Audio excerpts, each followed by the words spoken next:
عليكم ورحمة الله وبركاته. waxaynu soo dhow marti aad iyo aad u weyn loo baahan yahay in la soo dhabeeyo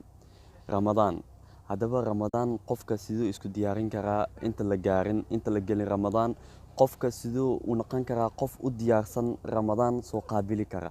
Haddaba waxaan tilmaamayaa saddex shay muhiim ah qofka Ramadaan inta la gelin ay fiican tahay inuu ku dadaalo. saddexdaas shay uu ku daweey badan tahay laakiin saddexdaas shay ay ugu muhiimsan ayaan tilmaamayaa. Tan kuwaad waxay tahay inaad Rabbi Azza wa Jalla u laawatid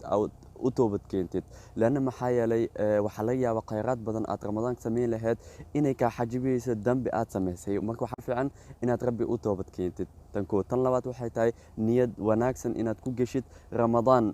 qalbi عزيمة له go'aan leh inay kugu tahay ay go'aan dhab ah ka tahay in Ramadaan aad isku bedelaysid Ramadaan ficil khayr aad sameynaysid